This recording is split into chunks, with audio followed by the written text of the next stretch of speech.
नमस्कार, आप देख रहे हैं बीपी गंगा। मैं हूं स्नेहलता और चलिए न्यूज़ एट 4 की शुरुआत करते हैं। उत्तर प्रदेश के लिए आज सियासी शनिवार रहा। पीएम मोदी ने शाहजहांपुर का दौरा किया तो वहीं अखिलेश यादव रायबरेली थे, जबकि राहुल गांधी प्रियंका गांधी में अमेठी का दौरा किया। टीवी स्क्रीन पर इन 3 तस्वीरों को देखिए। पहली तस्वीर रायबरेली में अखिलेश यादव के विजय रथ यात्रा की है। दूसरी तस्वीर प्रधानमंत्री मोदी के शाहजहांपुर दौरे की है, जहां उन्होंने गंगा एक्सप्रेसवे का शिलान्यास कर जनसभा को संबोधित किया। तीसरी तस्वीर अमेठी की है, जहां राहुल गांधी और प्रियंका गांधी ने पदयात्रा की और जनसभा को संबोधित भी किया।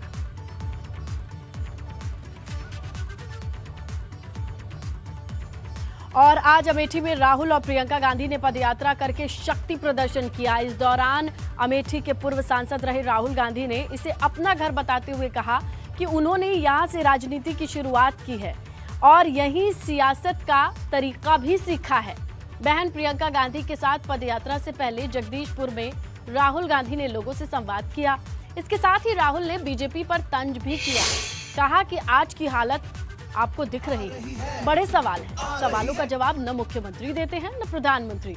आपने देखा होगा कुछ दिन पहले प्रधानमंत्री गंगा में स्नान कर रहे हैं, अकेले गंगा में स्नान कर रहे थे, मगर प्रधानमंत्री देश को ये नहीं कह सकते कि देश में रोजगार क्यों नहीं पैदा हो रहा, रोजगार क्यों खत्म हो गया है। हमारे देश के जो युवा हैं, जो भविष्य है, उनको हिंदुस्तान में रोजगार क्यों नहीं मिल रहा है। तो ये कड़े सवाल किए।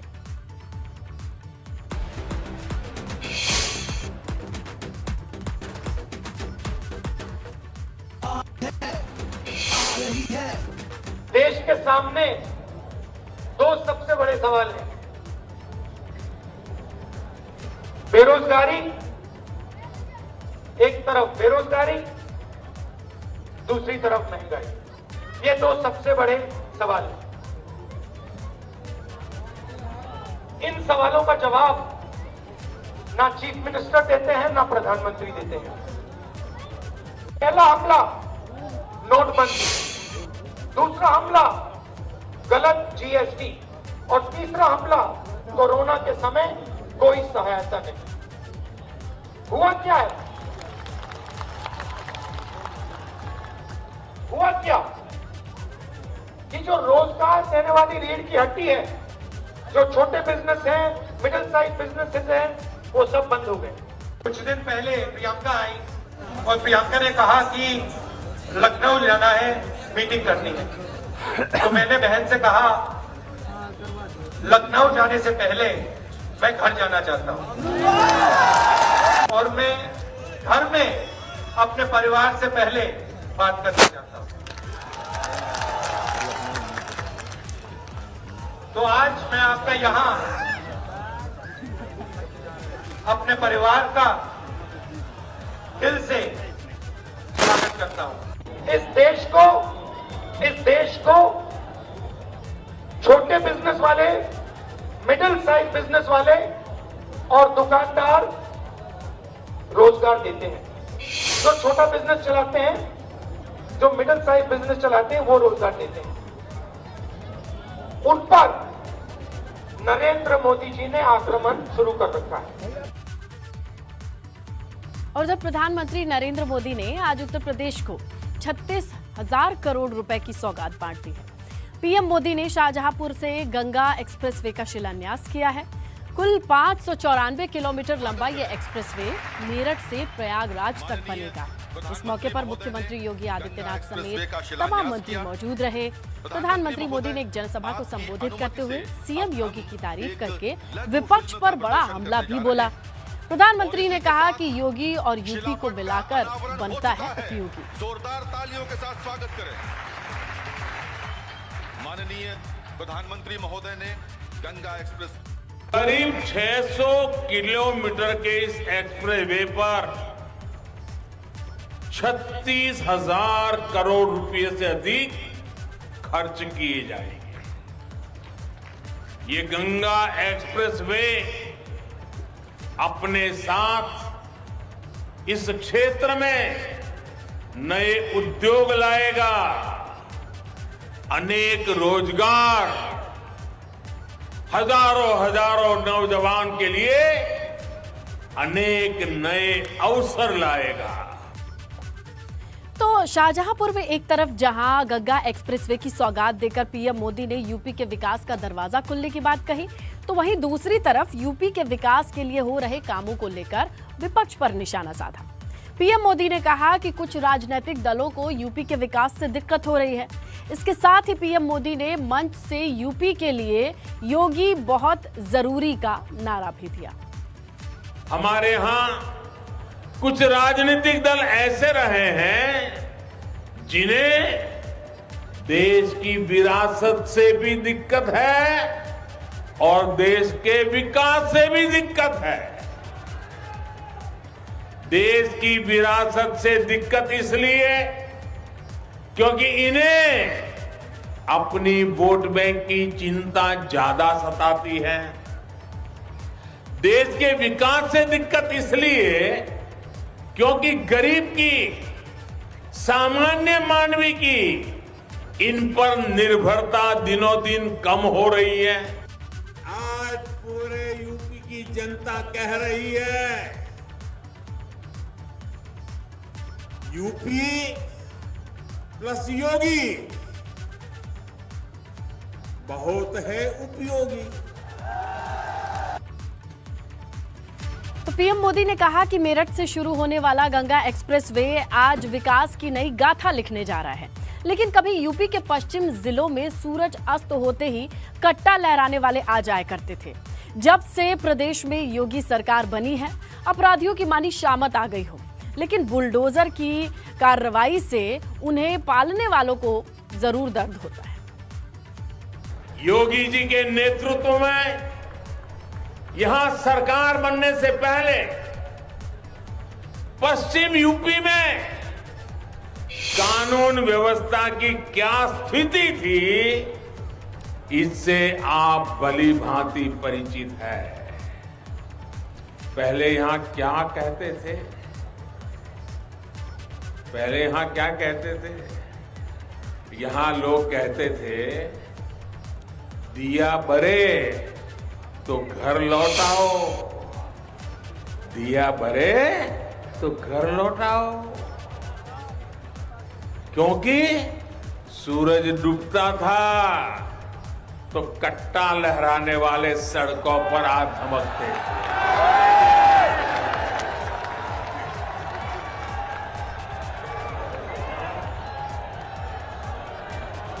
ये कट्टा गया कि नहीं गया? ये कट्टा जाना चाहिए था कि नहीं जाना चाहिए था? व्यापारी, कारोबारी घर से सुबह निकलता था, परिवार को चिंता होती थी। गरीब परिवार दूसरे राज्य काम करने जाते थे तो घर और जमीन पर अवैध कब्जे की चिंता होती थी। कब कहां दंगा हो जाए, कहां आगजनी हो जाए, कोई नहीं कह सकता था। आप जानते हैं मेरे प्यारे भाइयों बहनों, तो पीएम मोदी के यूपी के लिए योगी जरूरी वाले नारे पर सपा अध्यक्ष अखिलेश यादव ने निशाना साधा है।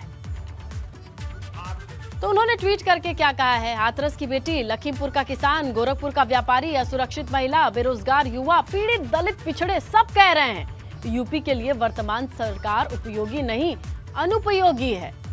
यूपी वाले कह रहे हैं अगर कोई उपयोगी है तो मुख्य योगी कौन है? यूपी कहे आज का नहीं चाहिए भाजपा।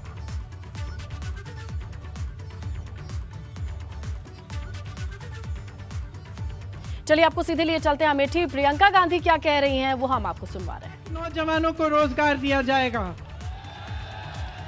इसमें से 8 लाख रोजगार महिलाओं को दिए जाएंगे। अगर कोई भी बीमारी हो तो 10 लाख का इलाज सरकार कराएगी। मेरी बहनों सुन लो, आपके लिए हम क्या करना चाहते हैं और मौका दो करने का। आपके लिए सबसे पहले आपको राजनीति में भागीदार बनाने के लिए, आपको सशक्त बनाने के लिए 40% टिकट महिलाओं को मिलेंगे। छात्राओं को क्या मिलेगा? स्मार्टफोन और स्कूटी। क्यों मिलेंगे? क्यों मिलेंगे? आपकी सुरक्षा के लिए और आपको सशक्त बनाने के लिए। आपको एक गैस सिलेंडर देके खुश है ना सरकार?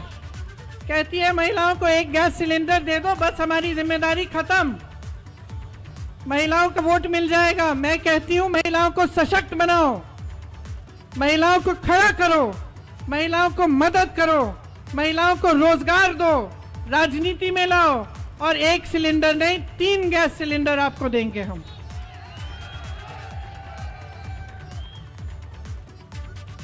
मैं जानती हूं कि आज विधवा पेंशन बहुत कम है, उसे हम 1000 रुपए तक बढ़ाएंगे। आंगनवाड़ी और आशा बहुएं, आंगनवाड़ी की मेरी बहनें, आशा बहुएं, आपके लिए 10,000 रुपए का प्रतिमाह मानदेय दिया जाएगा। और अपनी बहनों को सशक्त बनाने के लिए हर जिले में हम वीरांगना विद्यालय शुरू करेंगे, जिसमें आपको दक्षता, आपको शिक्षा और आपको आगे बढ़ाया जाएगा। चलिए आपको सीधे लिए चलते हैं हरिद्वार। बीजेपी राष्ट्रीय अध्यक्ष जेपी नड्डा क्या कह रहे हैं, आपको सुनिए। आपको अगर पूछता नहीं है कोई तो हमारा क्या दोष? आप अगर ढंग की बात ना करेंगे, बोले देश मजबूत नहीं हो रहा, और देश मजबूत नहीं होता। आदरणीय मोदी जी को कल भूटान में अपना सबसे बड़ा तोहफा और सबसे सार्वजनिक जिसको कहते हैं वो पुरस्कार, और उसका पुरस्कृत किया, अलंकृत किया आदरणीय मोदी जी को, यह सबको मालूम है। दुनिया के बहुत सारे देशों में उनका स्वागत किया, सभी देश में उनकी फांसी बनती है, और हमारे साथियों को देश मजबूत होता दिखता है। ऐसे लोगों को क्या जवाब दिया? कोरोना में प्रधानमंत्री जी ने 9 महीने में एक नहीं 2 टीके जहां तक भारत के साइंटिस्टों के साथ उनको प्रोत्साहित करके वो इंजेक्शन के लिए, वो वैक्सीनेशन का कार्यक्रम के लिए 2 वैक्सीन बना करके दी। ये पहली बार भारत में हुआ, इस बात को समझना चाहिए। भारत माता की। आज 135 करोड़ लोगों को टीका लग गया, टीकाकरण हो गया है। अमेरिका में ओमिक्रॉन आगे बढ़ रहा है, ब्रिटेन में बढ़ रहा है, और भारत में डबल डोज और 135 करोड़ लोगों को डोज लग चुकी है। ये आपको समझना चाहिए। मोदी जी के नेतृत्व में कोरोना से सुरक्षा का इससे बढ़िया इंतजाम नहीं हो सकता था जो मोदी जी ने करके किया। ये आपको समझना चाहिए। कांग्रेसी नेता क्या बोलते थे? कहते थे हम रैट्स नहीं है, हम चूहे नहीं है, हम गिनी पिग नहीं है, हम इंसान हैं। आजकल मैं पूछता हूं, लगा लिया ही है, लगा लिया। एक नेता बोलते थे कि ये तो मोदी वैक्सीन है, ये तो बीजेपी की वैक्सीन है। आजकल चुनाव की तैयारियां कर रहे हैं। मैंने कहा लगाई मोदी वैक्सीन, हो गए तैयार? आपको भी और आप और इन सब नेताओं को देश से माफी मांगनी चाहिए, जिन्होंने वैक्सीन के खिलाफ खूब प्रचार करके, दुष्प्रचार करके लोगों को डराने का काम किया और देश के सोच के साथ खिलवाड़ किया है। उनको सार्वजनिक रूप से माफी मांगी। एक नेता आजकल आपके पास आ रहे हैं और वोट मांगेंगे, वो कहते थे मोदी जी हमें भी फॉर्मूला बताओ वैक्सीन का। ऐसे नेता हैं जिनको मालूम नहीं है कि फॉर्मूला किसको दिया जाता है। ऐसे ऐसे नेता पैदा है। अभी चुनाव में आप सबको फॉर्मूला समझा देना, समझाएंगे ना फॉर्मूला? समझाएंगे कि नहीं समझाएंगे? मित्रों, विकास की एक नई कहानी आज उत्तराखंड लिख रहा है। विकास की दृष्टि से बताइए, ऑल इंडिया मेडिकल साइंसेज आया कि नहीं आया? आया। उसके कोरोना में अच्छा काम किया कि नहीं किया? कैंपस बन रहा है कि नहीं बन रहा है?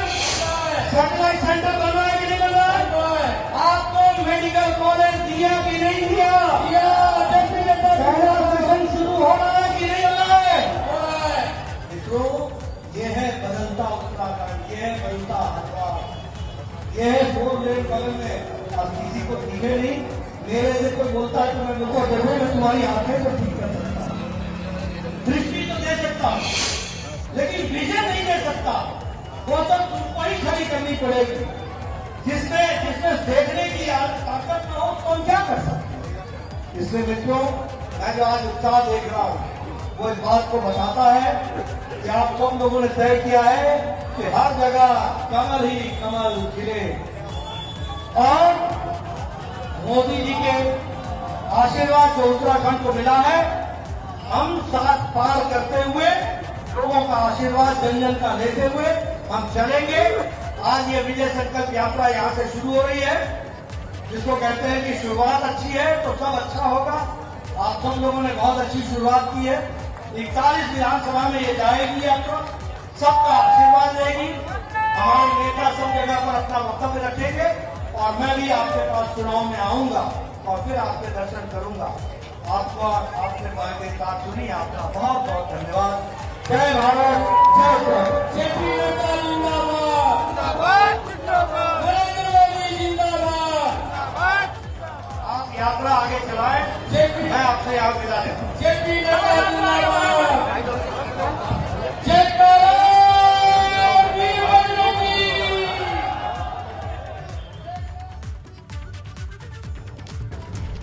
तो ये तस्वीरें आप हरिद्वार से देख रहे हैं, जहां पर राष्ट्रीय अध्यक्ष जेपी नड्डा इस वक्त मौजूद हैं, प्रदेश अध्यक्ष भी हैं और कार्यकर्ताओं में जोश भरने का ये क्रम दिखाई दे रहा है। और दमखम के साथ कई विधानसभाओं तक ये यात्रा रवाना होनी है, जिससे हरी झंडी दिखाकर आज राष्ट्रीय अध्यक्ष रवाना करेंगे।